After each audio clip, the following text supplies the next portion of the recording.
네, 안녕하십니까. 강 선생입니다. 오늘 알아볼 내용은 내신 3.5 학생이 광운대, 명지대, 상명대 학생부 종합전형 어떻게 써야 될까요? 라고 이제 질문을 좀 주셔가지고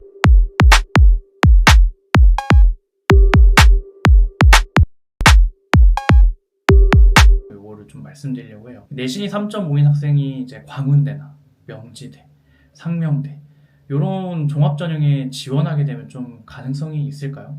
인터넷에서 입시 결과 찾아보시면 조금 어려운 포인트가 있는 게 어떤 사람은 3점대 중반이라고 하면 충분히 가능하다고 하고 어떤 사람은 최소 2점대는 돼야 된다 이렇게 이야기를 하고 있습니다. 합격자 평균이 3.2의 내신을 가지고 있어도 포기하는 학생도 있고 어떤 사람은 평균이 3.7인 학과를 보고 안정 지원이라고 생각하는 학생도 있을 거예요. 두 개 다 좀 위험하다라고 이야기를 좀 드릴 수 있는 게 결론부터 말씀드리면 내신 3.5라고 했을 때는 광운대, 명지대, 상명대 이 라인은 학생부 종합전형으로 저는 충분히 검토할 수 있다라고 생각을 해요. 하지만 이제 3.5라는 내신이 숫자만 보고 합격 가능성을 판단하기엔 조금 어렵고 이 3.5라는 내신이 어떻게 형성되어 있는지 요거를 좀 확인을 같이 해봐야 된다라고 말씀을 드릴 수 있습니다.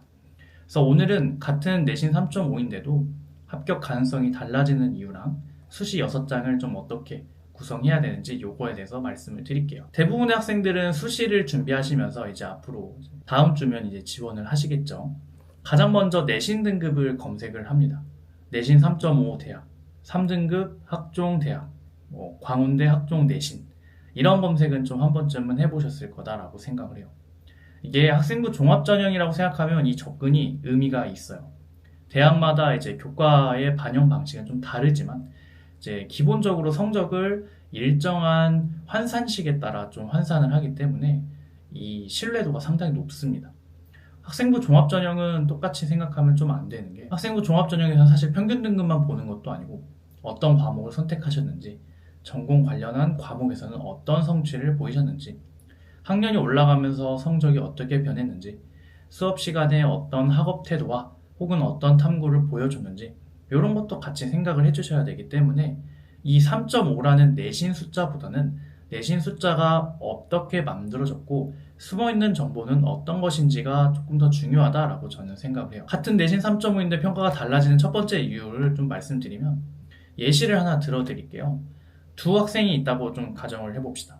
A 학생은 1학년 때 내신이 4.3이었어요.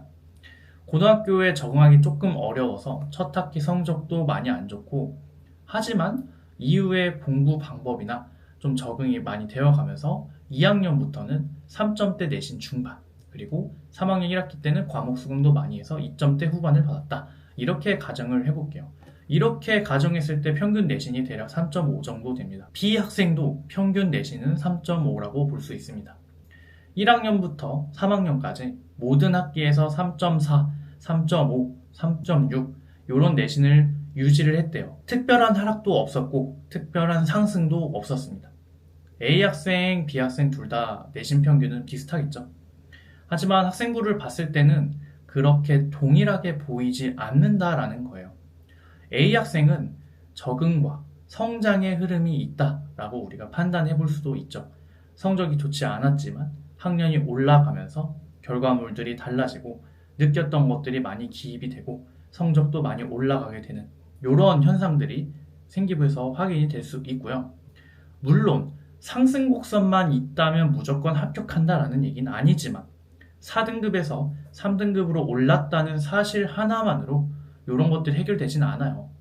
평균 등급 뒤에 어떤 과정이 있는지를 분명히 봐야 되는 것이고 학생부를 분석할 때는 전체 평균 그리고 학기별 성적의 변화도 반드시 보셔야 된다라고 말씀드릴 수 있겠습니다. 두 번째 이유는 전공 관련 과목인데요. 컴퓨터공학을 지망하는 학생을 좀 예시로 들어볼게요. 전체 평균은 3.5인데 국어랑 사회에서 4등급대가 나오게 되면서 평균이 좀 내려갔고 수학이나 정보와 같은 과목에서는 2등급대를 유지했습니다. 물리학 관련해서 과탐 성취도도 괜찮고요. 미적이나 기하 같은 관련 과목도 선택을 했고 세특에는 알고리즘이나 데이터 그리고 수학적 모델링 관련한 학업 내용이 위주로 기재가 되어 있다라고 생각을 해볼게요. 컴퓨터공학과를 지원할 때 다른 내신 이외의 부분에도 나름대로 설명할 근거가 조금 있다라고 볼 수 있는 거죠. 반대로 전체 내신은 똑같이 3.5인데 수학이 4등급, 물리도 4등급, 정보도 4등급, 다른 과탐 과목들도 4등급이다. 특별한 강점이 없다라고 생각을 해볼게요. 두 학생 다 컴퓨터공학을 지원을 하겠지만 학생부에서 수과학에 대한 역량이라든지 정보에 대한 역량을 확인하기가 좀 어렵다라고 볼 수 있겠죠. 쉽게 설명드리자면 이런 느낌이에요. 두 학생의 3.5는 내신은 동일하지만 같은 의미는 아니다라고 볼 수 있는 거죠. 어떤 학과를 지원하려는가, 그리고 그 학과에서 배우고 있는 커리큘럼, 그리고 내 교과목에서 받았던 점수들, 이런 것들도 당연히 생각을 같이 해주셔야 된다라는 거죠. 이런 것들이 사실 조금 어렵다면 종합전형보다는 교과전형을 지원하는 게 조금 더 좋다라고 볼 수 있는 겁니다. 그러면 많이 물어보시는 질문에 대해서 좀 답변을 드릴게요. 생기부만 좋으면 내신을 뒤집을 수 있을까요? 이야기를 하시는데 그런 경우가 없진 않아요. 있을 수 있습니다. 학생부 종합이 내신만으로 학생을 선발하는 전형이 아니기 때문에 그런데요. 하지만 여기서 잘 생각해 보셔야 될 게 좋은 생기부의 뜻을 잘못 이해하시면 안 돼요. 전공 관련한 키워드들이 많다고 좋은 생기부가 아닙니다. 보고서 제목이 어렵고 논문을 사용해서 보고서를 썼고 이런 보고서가 좋은 생기부는 아니라는 거예요. 좋은 생기부는 학생이 실제로 어떻게 공부했는지를 확인할 수 있는 생기부가 좋은 생기부가 됩니다. 경제학과를 지망하는 학생이 있다고 해볼게요. 1학년 때는 최저임금을 주요하게 탐구했고 2학년 때는 부동산 관련 탐구, 3학년 때는 주식시장 관련한 탐구를 조사했습니다. 모두 경제랑 관련은 있죠. 하지만 매년 인기 있는 경제 주제들, 키워드들을 하나씩 조사한 것에 불과하다면 이 관심이 어떻게 발전했는지는 읽기가 좀 어렵습니다. 조금 더 구체적으로 말씀드리면 1학년 사회 수업에서 최저임금과 노동시장의 문제에 관심을 가졌다.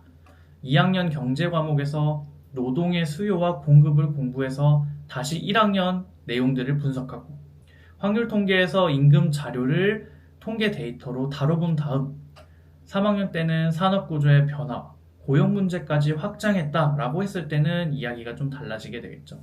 활동의 개수는 비슷할 수 있지만 단순하게 키워드를 조사하는 것이냐 아니면 조사에서 연계로, 심화로 나아가는 것이냐 이 차이가 되겠죠. 내신이 3.5인 학생은 생기부를 화려하게 만드는 것이 먼저 해야 될 일이 아니라 내 내신이 어디가 부족하고 어떻게 내신을 올려야 될지를 먼저 생각하는 게 기본이고 그 다음에 내신을 뒷받침할 수 있는 기록을 만드는 게 선행되어야 된다라고 생각을 합니다. 광운대 가능한가요? 명지대는 너무 높은가요? 상명대는 좀 안정으로 써도 될까요? 이런 질문을 학생들이 하시는데 저는 이렇게 다시 물어봅니다. 그러면 어떤 학과를 생각을 하고 있는가? 라고 대답을 하게 되면 사실 이런 게 대학 입결이 하나의 숫자만으로 결정 지어지는 건 아니기 때문에 모집 단위에 따라서도 달라지게 되고요. 선호도가 높은 학과, 그리고 경쟁률이 높은 학과, 학생들의 선호도를 반영하기도 해야 되고요. 학생부에서 중요하게 읽히는 과목과 역량이 다르기 때문에 어떤 학교를 갈 수 있을지보다 어떤 학과를 갈 수 있을까요가 먼저 선행이 되어야 된다라고 말씀드립니다. 그렇다고 합격 가능성을 높이자고 전혀 관심 없는 학과로 무조건 낮춰쓰라는 건 아닌데요. 학생부는 3년 동안 동일한 방향으로 만들어 놓고 원서에는 전혀 다른 학과를 지원하시게 되면 서류의 설득력이 약해질 수는 있습니다. 같은 계열이면 상관은 없지만 제가 생각했을 땐 내가 준비한 학과대로 쓰시는 게 저는 맞다라고 생각을 해요. 따라서 세 가지를 체크를 해보셔야 되는데요. 그러면 수시 6장을 좀 어떻게 나눠봐야 될까요? 내신 3.5라는 성적은 아주 낮은 성적도 아니고 어느 대학이든 자유롭게 선택할 수 있는 성적도 아닙니다. 그래서 전략에 따라 결과 차이가 좀 크게 날 수 있는 구간이라고 생각을 해요. 실제 원서 쓰는 학생들을 얘기를 해보면 광운대, 명지대, 상명대, 여학생이면 덕성여대, 동덕여대, 서울여대와 같은 이런 라인에서 되게 많이 쓰는 경향을 보이는데요. 대학 이름만 나눴을 뿐 사실 위험은 전혀 분산되지 않은 선택이라고 저는 생각을 해요. 수시 6장은 각각의 역할이 있어야 됩니다. 교과전형 혹은 종합전형, 안정, 소신, 상향 지원, 각각 나눠서 어떤 포지션으로 지원하실지에 대한 기준이 명확해야 한다라고 생각을 합니다. 최소 한두 장은 현실적으로 결과를 기대할 수 있는 카드가 저는 필요하다라고 생각을 하고요. 만약에 여기서 면접이 강한 학생이라면 학생부 종합 전형에서도 면접이 포함된 전형을 쓰시는 게 좋겠죠.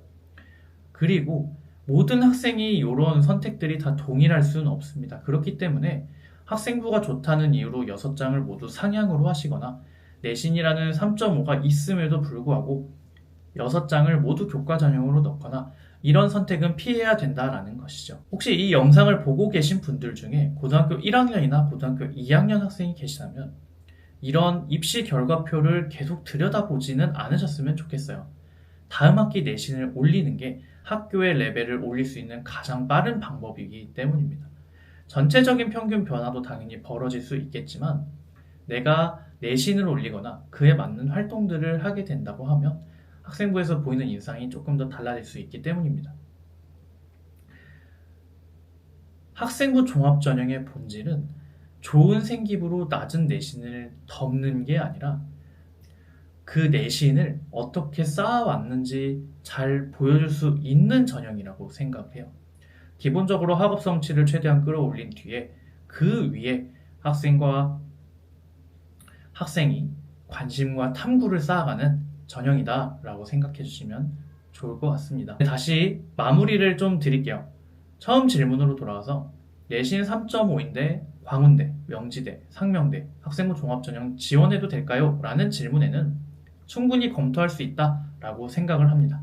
제 등급으로 이 대학이 될까요? 라고 이야기하시는 것보다 이 학생부가 이 대학이 원하는 근거를 많이 가지고 있을까요? 라고 질문해 주시는 게 학생부 종합전형에서 합격할 확률을 높일 수 있는 조금 더 좋은 질문이 아닐까라고 생각이 듭니다. 도움이 되셨다면 구독과 좋아요 부탁드리고요. 긴 시간 영상 시청해 주시느라 감사합니다. 학종 강선생이었습니다. 감사합니다.